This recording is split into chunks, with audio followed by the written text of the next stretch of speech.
हमारा धर्म हमारी शक्ति है। धर्म शक्ति चैनल पर आप सभी का स्वागत है। आप सभी को राधे राधे। आज हम जानेंगे कि पितृपक्ष के ऐसे कौन कौन से दान हैं जिससे हम पितरों का संपूर्ण आशीर्वाद प्राप्त कर सके और उन्हें मोक्ष की प्राप्ति हो, और हमें क्या क्या दान नहीं करना चाहिए। पितृपक्ष का आरंभ भाद्रपद मास की पूर्णिमा तिथि से हो जाता है, जबकि इसका समापन सर्वपितृ अमावस्या तिथि के दिन होता है। इस वर्ष 17 सितंबर से पितृपक्ष प्रारंभ है। पितृपक्ष में श्राद्ध कर्म के कार्यों के साथ साथ दान का भी विशेष महत्व होता है। दान और श्राद्ध कर्म के कार्यों से पितरों को मुक्ति मिलती है, और ऐसा कहा जाता है कि पितरों के नाम से किए गए दान से व्यक्ति को 100 गुना अधिक लाभ मिलता है। इससे काल सर्प दोष और पितृ दोष भी समाप्त होता है।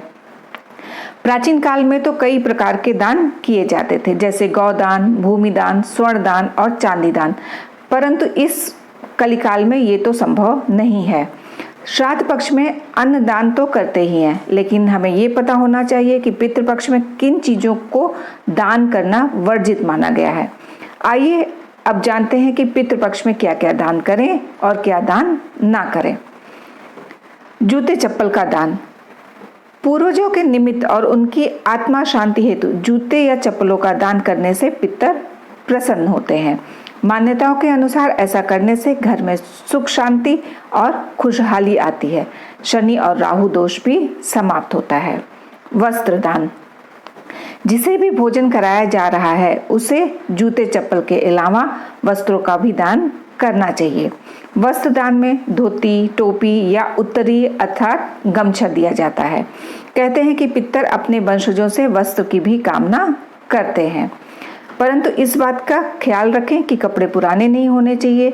नए कपड़ों का ही दान करना चाहिए। साथ ही कपड़े ऐसे खरीदें जिनका इस्तेमाल कोई भी व्यक्ति आसानी से कर सके। छाता दान। श्राद्ध कर्म में मनुष्य की मृत्यु के बाद एकादशा श्राद्ध अर्थात 11वें दिन और शय्या दान में छाता और जूता दान करने की प्रथा है। मान्यता है कि यम मार्ग में पितरों की छाते से ग्रीष्म के ताप और वर्षा से रक्षा होती है। यह भी कहा जाता है कि इससे पितरों की छत्र छाया हम पर बनी रहती है। काले तिल का दान। काले तिलों का दान करने से व्यक्ति को ग्रह और नक्षत्र बाधा से मुक्ति मिलती है, और साथ ही यह दान संकट विपदाओं से रक्षा करता है। तर्पण करने के दौरान यह कार्य किया जाता है। घी का दान। गाय का शुद्ध देसी घी का दान करना भी उत्तम माना जाता है। गाय के घी को एक पात्र में रखकर दान करना शुभ और मंगलकारी होता है। इस दान को करने से घर में सुख, संपत्ति और समृद्धि का वास होता है। गुड़ का दान। इससे पितरों को विशेष संतुष्टि प्राप्त होती है। इससे घर में सुख शांति का वातावरण बना रहता है। ऐसा करने से गृह क्लेश भी दूर होता है और घर में लक्ष्मी का वास होता है। धान्य दान। इसमें किसी अनाज, दाल, चावल या आटे आदि का दान किया जाता है। इससे वंश वृद्धि में किसी भी प्रकार की रुकावट नहीं होती है। नमक का दान। नमक का दान करने से प्रेत बाधा और आत्माओं से मुक्ति मिलती है। नमक का दान श्रेष्ठ दान माना जाता है। चांदी या स्वर्ण का दान। स्वर्ण दान करने से सूर्य एवं गुरु संबंधी बाधा के अलावा रोगों से मुक्ति मिलती है। वहीं चांदी दान करने से चंद्र ग्रह संबंधी बाधा दूर होती है और परिवार में शांति, सुख और एकता बनी रहती है। स्वर्ण के अभाव में पीतल या दक्षिणा दे सकते हैं, और चांदी के अभाव में कोई भी सफेद वस्तु का दान हम कर सकते हैं। गौदान। इस दान को करने से मुक्ति की प्राप्त होती है। जातक इस दान को संकल्प से प्रतीकात्मक रूप से भी कर सकता है। भूमि दान।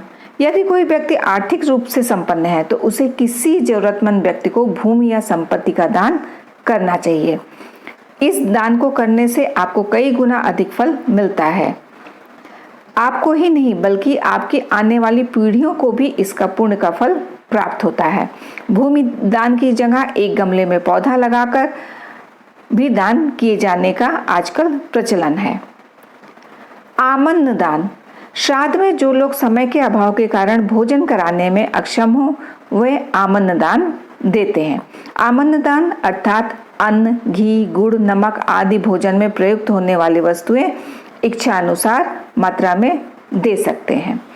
इसलिए पितृपक्ष में इन सब में से आप किसी भी वस्तु का दान कर सकते हैं। इसका फल आपकी कई पीढ़ियों तक मिलता रहेगा।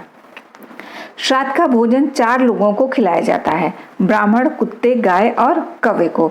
श्राद्ध के भोजन में बेसन का प्रयोग वर्जित है। सूतक में ब्राह्मण को भोजन नहीं कराना चाहिए, केवल गाय को ही रोटी देना चाहिए। अब हम जानते हैं कि हमें पितृपक्ष में क्या क्या दान नहीं देना चाहिए। पितृपक्ष में लोहे के बर्तनों का दान भूलकर भी नहीं करना चाहिए। पितृपक्ष में स्टील या चांदी के बर्तनों का दान करना उत्तम माना गया है।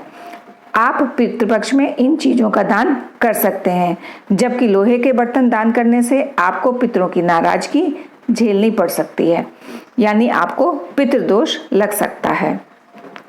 पितृपक्ष में भूलकर भी झाड़ू का दान ना करें। व्यक्ति को पितृपक्ष में झाड़ू का दान करने से बचना चाहिए। पितृपक्ष में झाड़ू दान करने से आपको आर्थिक समस्याओं का सामना करना पड़ सकता है। साथ ही पितृपक्ष में अपने घर के इस्तेमाल के लिए भी नई झाड़ू नहीं खरीदनी चाहिए। पितृपक्ष में तेल का दान नहीं करना चाहिए। ऐसा करने से आपके पितृ आपसे नाराज होते हैं। और इस बात का विशेष ख्याल रखें कि सरसों के तेल का दान तो आप भूलकर भी ना करें। ये जानकारी आपको कैसी लगी?